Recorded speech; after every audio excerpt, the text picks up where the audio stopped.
जय गुरु जी, शुक्राना गुरु जी। आप सभी साथ संगत जी को जय गुरु जी। गुरु जी आप सभी पर मेहर बनाए रखें, सरबत्ता भला सरबत्ता भला। संगत जी मैं आशा करती हूँ कि आप सभी स्वस्थ और मस्त होंगे। संगत जी आज का सत्संग सविता भाटिया आंटी जी का है, जो कि बहुत ही प्यारा सत्संग है। सत्संग को आप अंत तक जरूर सुनिएगा ताकि आपको सवालों के जवाब सत्संग के माध्यम से प्राप्त हो सके। सत्संग शुरू करने से पहले हम गुरु जी का मंत्र जाप करेंगे। ओम नमः शिवाय, शिवजी सदा सहाय। ओम नमः शिवाय, गुरुजी सदा सहाय। जय जय गुरु जी। संगत जी आंटी जी लिखती हैं, उनकी कृपा से हमारा कल्याण हुआ। हमारे गुरु जी भगवान शिव के अवतार हैं। अपनी संगत को आशीर्वाद देने के लिए और अपने भक्तों के कल्याण के लिए उन्होंने मानव रूप में जन्म लिया और आज भी वे अपने भक्तों का कल्याण कर रहे हैं। हमें अधिकतर आशीर्वाद उनके मानव शरीर छोड़ देने के बाद ही मिले हैं। वास्तव में आज भी संगत को उनके आशीर्वाद वैसे ही मिल रहे हैं जैसे उनके मानव रूप में मिल रहे थे। हम अप्रैल 2004 में गुरुजी की शरण में आए। मेरे पति गुरुजी के पास उसके थोड़े समय बाद आए। गुरुजी के यहाँ आने के बाद हमारे जीवन में सब कुछ अच्छा होने लगा। हमारी सोच और हमारा दृष्टिकोण सकारात्मक और आशावादी हो गए। मेरी बड़ी बेटी अमेरिका में रहती है और उसके परिवार वाले राधा स्वामी को मानते हैं। जब हम गुरुजी के पास गए थे उस समय उसने गुरुजी के दर्शन नहीं किए थे, पर गुरुजी की कृपा ऐसी है कि अमेरिका में भी उसे गुरुजी का आशीर्वाद प्राप्त होता रहा। गुरुजी ने उसे बड़े मंदिर के दर्शन भी कराए। उसने गुरुजी को उनकी कुटिया में बैठे देखा और गुरुजी ने उसे ऐश करो ऐसे कहते हुए आशीर्वाद दिया। तब तक हमें यह नहीं पता था कि बड़े मंदिर में कुटिया है। हम यहाँ दिल्ली में लंगर करते और मेरी बेटी हमें बताती कि हमने लंगर में क्या खाया और उसका स्वाद उसे वहाँ अमेरिका में आता। जय गुरुजी, शुक्राना। मेरी बेटी को आशीर्वाद मिला। मेरी छोटी बेटी जो मेरे साथ गुरुजी के यहाँ चलती थी, मास्टर इन कॉमर्स एमकॉम या बैचलर ऑफ एजुकेशन बीएड करने का सोच रही थी। गुरुजी ने उसे दर्शन दिए और कहा कि बीएड छोड़कर वह एमकॉम करे। उसने दिल्ली यूनिवर्सिटी की परीक्षा में भाग लिया, किंतु पहली सूची में उसका नाम नहीं आया। हमने दूसरी सूची के बारे में पूछा तो हमें बताया गया कि दूसरी सूची कभी नहीं निकलती है। पर मेरी बेटी को गुरुजी में पूरा विश्वास था। वह बोली कि गुरुजी ने उसे एमकॉम करने को कहा था तो किसी भी तरह उसे दाखिला मिल जाएगा। जल्द ही दूसरी सूची निकली और उसमें सबसे पहला नाम मेरी बेटी का था।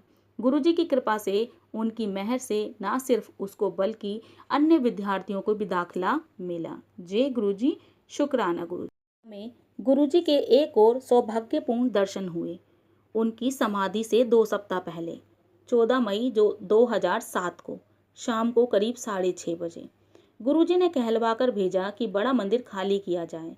हम मंदिर से बाहर निकल चुके थे और प्रमुख द्वार के बाहर ही खड़े थे जब गुरुजी अपनी गाड़ी में आए। हम बहुत भाग्यशाली थे कि सबसे पहले हमें उनके चरण कमलों में माथा टेकने का अवसर मिला। जितनी भी संगत उस समय वहां उपस्थित थी, गुरुजी ने उन्हें जाने से रोका और अपने हाथों से प्रसाद दिया। सबको चाय प्रसाद भी दिया गया। फिर उन्होंने मुझे और मेरे पति को बुलाया और 1 घंटे से अधिक के लिए हमें अपने पास बिठाया और हमें 2 बार चाय प्रसाद मिला। गुरुजी ने हमसे पूछा कि हम कहाँ रहते थे। हमने जवाब दिया कि रोहिणी। वह बोले, अच्छा, गुरुद्वारा पीछे है, आगे मॉल बना हुआ है। हमने विस्मित होकर बस हामी भर दी। फिर गुरुजी ने मेरे पति से उनकी नौकरी के बारे में पूछा। मेरे पति बोले कि उन्होंने स्वेच्छापूर्वक सेवा निवृत्ति ले ली थी। गुरुजी ने इसका कारण पूछा तो मेरे पति ने जवाब दिया उन्हें कहीं और भेजा जा रहा था। गुरुजी बोले, सारे कमले हो गए ने, की लोड़ थी वीआरएच ले ली। आंटी तेरा नाम की है, नौकरी करन ली। सब पागल होते जा रहे हैं, क्या आवश्यकता थी वीआरएस लेने की। आंटी तुम्हारा नाम क्या है, तुम्हें नौकरी करनी है। मैंने जवाब दिया, नहीं गुरुजी। गुरुजी हमें आशीर्वाद देते रहे। उन्होंने पूछा कि मेरी बड़ी बेटी कहाँ रहती थी।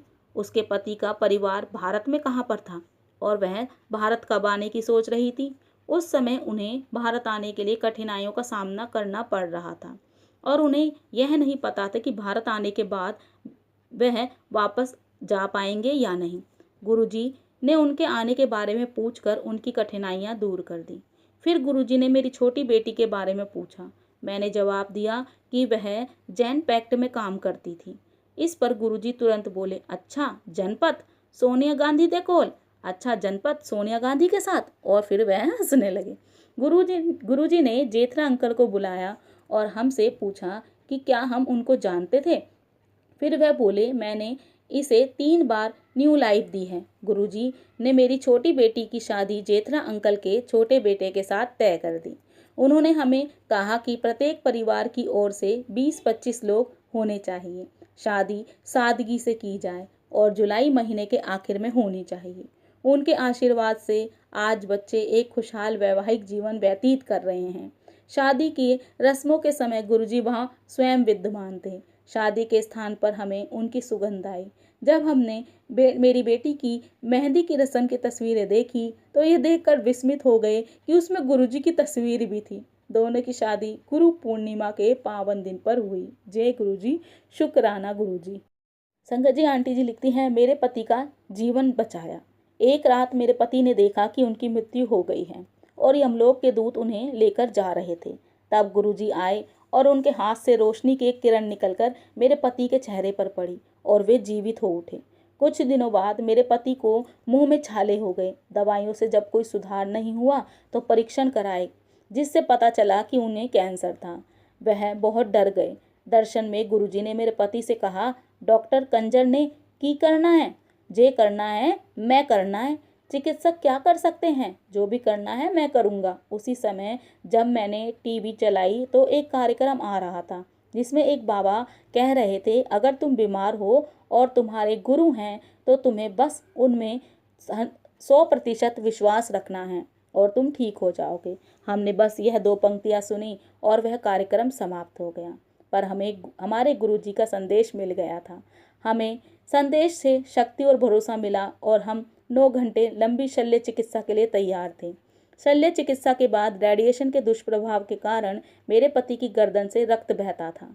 हमने गुरुजी के संदेश मिलते रहे और सारे दुष्प्रभाव लुप्त हो गए। आज मेरे पति का उपचार पूरी तरह से हो गया है और वह एक सामान्य जीवन व्यतीत कर रहे हैं। जय गुरुजी, शुक्राना। हमारे लिए गुड़गांव में फ्लैट। गुरुजी ने हमें जीवन दिया, सेहत दी, फिर थी संपत्ति की बारी। हमें गुरुजी से संदेश आया कि हम रोहिणी में अपना घर बेचकर गुड़गांव में उससे एक अच्छा बड़ा फ्लैट लें और इस सौदे से बचे हुए धन से जीवन का आनंद उठाएं, ऐश करो। गुरुजी की कृपा से हमारा घर 30 मिनट में बिक गया और वह भी उस मूल्य पर जितने की हमने मांग की थी। परंतु गुड़गांव में फ्लैट बहुत महंगे थे। 2 दिन घर ढूंढने के बाद अंकल घबराने लगे और उन्हें अस्पताल में भर्ती होना पड़ा। मैंने गुरुजी से प्रार्थना की कि हम घर के लिए भागदौड़ करने में असमर्थ थे और अब क्या वो कृपा करके हमें वो दिला सकते थे जो भी उनको हमारे लिए ठीक लग रहा था। हमने अपने हाथ ऊपर कर लिए थे और पूरी तरह से गुरुजी को समर्पण कर दिया था। गुरुजी ने मुझे नए घर की परिकल्पना दिखाई और हमें वही घर मिला। किसी को अगर सब्जी भी लेनी हो तो वह बिना देखे परखे नहीं लेता है और यहाँ तो हम घर खरीदने की समय उसे देखने भी नहीं गए। अग्रिम धन देने के बाद हमने पहली बार फ्लैट देखा और वो बिल्कुल वैसा था जैसे गुरुजी ने मुझे दिखाया था। यह उनका ही घर था और बहुत गुरुजी ने हमें हर रविवार सुबह 7 से 8 बजे सत्संग करने को कहा। संगत इस सत्संग में आती है और गुरुजी भी अक्सर आते हैं और आकर हमारे पास बैठते हैं। उनकी उपस्थिति की अनुभूति सबको होती है। हम गुरुजी के आशीर्वाद का आनंद उठाते हैं। गुरुजी हमेशा अपनी संगत के साथ हैं और उनकी हर आवश्यकता का ध्यान रखते हैं। करीब 2 महीने पहले मेरे पति को पीठ में बहुत दर्द हुआ। उन्होंने दवाइयाँ ली पर उसमें भी कोई सुधार नहीं हुआ। एक दिन गुरुजी ने उन्हें दर्शन दिए और बोले, कल रविवार है, मंदिर जाई, कल बृहस्पतिवार है, बड़े मंदिर जाना, वहाँ तुम्हें किशोरी अंकल मिलेंगे। अगर उन्होंने तुम्हें गले लगाया तो तुम्हारा पीठ का दर्द ठीक हो जाएगा। जब हम मंदिर पहुंचे तो बिना ढूंढे मेरे पति को किशोरी अंकल मिल गए। प्राय वे हाथ जोड़कर नमस्ते करते हैं, पर उस दिन गुरुजी की कृपा से उन्होंने मेरे पति को गले लगाया। जो दर्द मेरे पति को 2 महीने से था, एक क्षण में लुप्त हो गया है। गुरुजी के तरीके हमारी समझ से परे हैं। गुरुजी के शरण में आने के बाद अगर कुछ आवश्यकता है तो वो है समर्पण और विश्वास की। जय गुरुजी, शुक्राना गुरुजी। बहुत ही प्यारा सत्संग था आंटी जी का। जी अगला सत्संग major doctor Savitri Ahuja aunty ji का है, जो कि बहुत ही प्यारा सत्संग है। आंटी जी लिखती हैं, पूर्ण गुरु की खोज। जब से मैंने होश संभाला, मेरे अंतःकरण में अपने एक गुरु के लिए चाहत रही है। यद्यपि मुझे गुरु की उपस्थिति का आभास था, मैं उन्हें देख नहीं पाती थी। कोई विपदा आने पर मैं उनको याद करती थी और मेरे बचपन से कोई दिव्य शक्ति सदा मेरी सहायता करती आई थी। जय गुरुजी, शुक्राना गुरुजी। आंटी जी आगे लिखती हैं, गुरुजी के प्रथम दर्शन। मेरे पति और मैं चंडी मंदिर में रहते थे। संयोग से ऐसा हुआ कि एक सैन्य अधिकारी की बेटी अस्वस्थ थी। मैंने उसे घर भेजने को कहा, जिससे मैं उसे देख सकूं। परीक्षण करने पर मैंने पाया कि उसे वायरल हेपेटाइटिस था। मैंने उसे औषधियां देकर घर भेज दिया। उसी दिन जब उसके पिता मुझे मिले और मैंने उनकी बेटी की अवस्था के बारे में उनसे प्रश्न किया, तो उन्होंने उत्तर दिया कि घर पर गुरुजी के आने के पश्चात से वह बिल्कुल स्वस्थ हैं। मैंने उनसे शिकायती लहजे में कहा कि उन्होंने कभी गुरुजी के बारे में नहीं बताया और उनसे विनती करी कि अगली बार जब भी गुरुजी घर आएं तो मुझे अवश्य सूचना दें। उन्होंने ऐसा ही किया। मैं जल्दी से उनके घर गई तो गुरुजी उनके कक्ष में बैठे हुए थे। उन्होंने मुझे तुरंत पहचान लिया और डॉक्टर साहिबा, डॉक्टर भगवान दास और लीलावती दी कुड़ी कहकर संबोधित किया। उन्होंने मेरे माता पिता के नाम बता दिए थे। मुझे ज्ञात हो गया कि वह ही मेरे गुरु हैं। मुझे अत्यधिक प्रसन्नता थी। अगले दिन उनके मंदिर में मुझे दीक्षा प्राप्त हुई। उसके बाद उनकी कृपा हमेशा प्रवाहित होने लगी। जय गुरुजी, शुक्राना गुरुजी। आंटी जी आगे लिखती हैं, मुक्ति दाता। हम कई बार मृत्यु का ग्रास बनते बनते बचे हैं। गुरुजी से मिलने से पूर्व, जैसे कि मैं कह चुकी हूँ, मुझे गुरु की उपस्थिति का आभास था। एक बार श्रीनगर से जब मैं गाड़ी में चला रही थी, सेना के एक अधिकारी की गाड़ी बिल्कुल सामने आ गई। मेरी गाड़ी जब रुकी तो उसका 1/4 भाग सड़क पर था, किंतु शेष 3/4 सड़क से बाहर हवा में लटक रहा था। वह अधिकारी, जिनको मैं जानती थी, अपनी गाड़ी से बाहर निकले और उन्होंने कहा कि मेरी गाड़ी के ब्रेक काम नहीं कर रहे थे। मैं केवल ईश्वर का धन्यवाद कर सकती थी। बाद में जब वह बार बार बचाने वाली दिव्य शक्ति गुरुजी के रूप में आई तो भी सदा हमारी रक्षा होती रही। एक बार जालंधर में गुरुजी के मंदिर के निकट एक छोटी बस ने मेरी गाड़ी क्षतिग्रस्त कर दी। मंदिर पहुंचने पर गुरुजी द्वार पर खड़े हुए मिले और बोले कि बच गई। दिसंबर 2005 में मैं अपने पुत्र की गाड़ी लेकर एक उद्यान में टहलने गई थी। एक चौराहे पर एक ट्रक सामने आया, पर अंतिम क्षण पर चालक ने उसे मोड़ लिया। एक अनहोनी घटना, क्योंकि ट्रक के सामने छोटी गाड़ी को ही स्वयं को बचाना पड़ता है। ट्रक चालक ने मुझे क्रोध भरी निगाह से देखा तो मैंने उससे कहा कि मेरे भगवान ने ही मेरी रक्षा करी है। यह सुनकर वह मुस्कुराया और चला गया। जय गुरुजी, शुक्राना गुरुजी। आंटी जी आगे लिखती हैं, सेना में पदोन्नति की अनूठी घटना। गुरुजी की मेरे मेजर जनरल पति की पदोन्नति में भी कृपा रही है। मेरे पति को पदोन्नति समिति ने स्वीकृति दे दी थी, किंतु उस समय केवल 5 रिक्त स्थान थे और वह 8वें स्थान पर थे। उनकी पदोन्नति असंभव लग रही थी। गुरुजी जालंधर में थे। मेरे पति के वहाँ पर लंगर ग्रहण करने के पश्चात गुरुजी बोले कि चलिए लेफ्टिनेंट जनरल साहब, आपको डाइन आउट कराते हैं। कुछ मिठाइयाँ बांटने के पश्चात गुरुजी ने उनको पहनने के लिए एक पोशाक और दूध पीने के लिए एक चांदी का गिलास दिया। मैंने वह कपड़े और गिलास गुरुजी की दया के प्रमाण अलमारी में रख दिए, पर गुरुजी ने उनका उपयोग करने को कहा। मेरे पति ने उनका उपयोग किया और गुरुजी की कृपा प्रवाहित होती रही।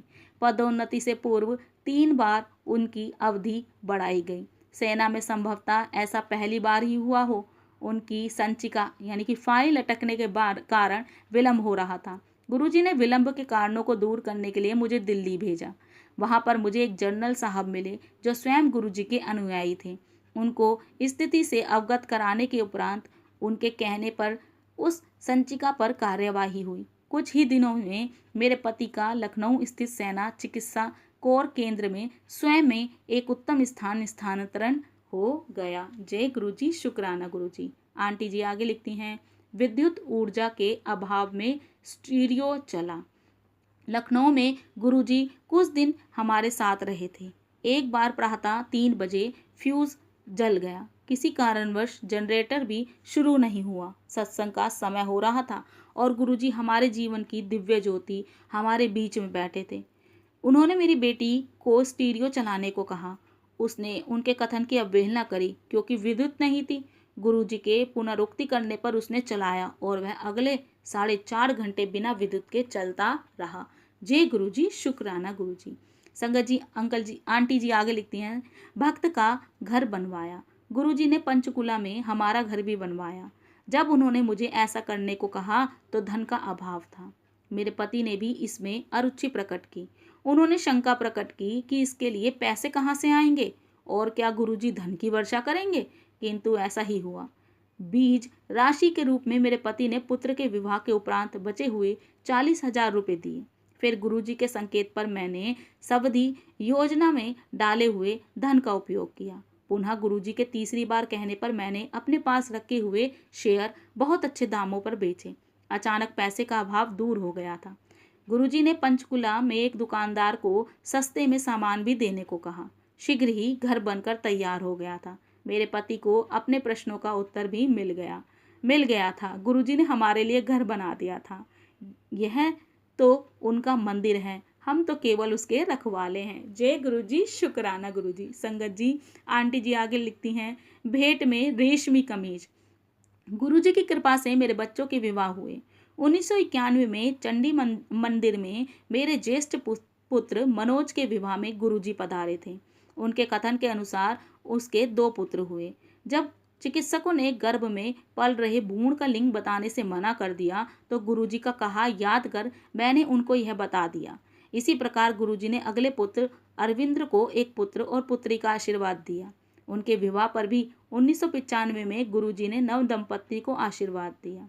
उनकी कृपा से ही मेरी बहू भी गर्भवती होने की रुकावटें जो थी वो समाप्त हो गई।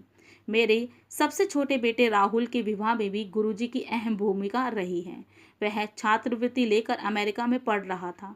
एक दिन उसने फ़ोन किया कि उसे एक अमेरिकी लड़की पसंद है। यह मुझे अप्रिय लगा। हमने निर्णय गुरुजी पर छोड़ दिया। निश्चय हुआ कि यदि गुरुजी ने हामी भर दी तो विवाह होगा, अन्यथा नहीं। राहुल भी इस बात से सहमत था। गुरुजी से चर्चा करने के बाद वह मान गए। उन्होंने विवाह की तिथि भी दी।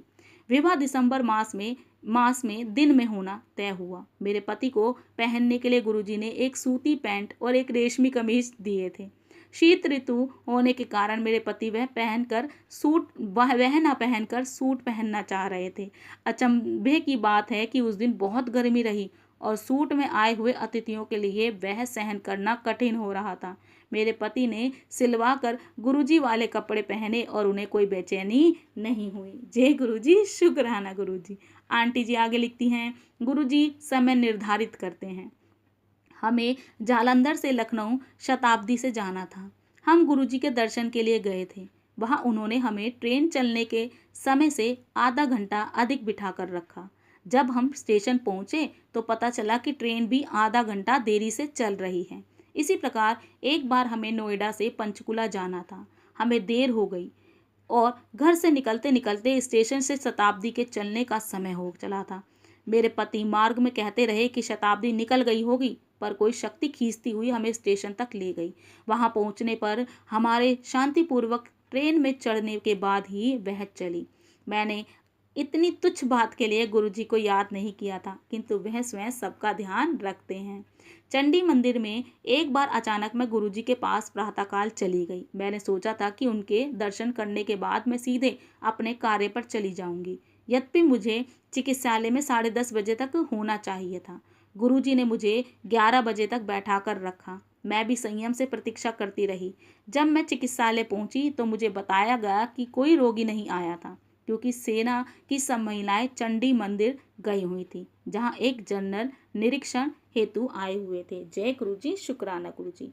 आंटी जी आगे लिखती हैं, दिव्य हस्तक्षेप। मेरे पति को गोल्फ खेलने में अत्यधिक रुचि है। उनके दाहिने घुटने में दर्द बना हुआ था।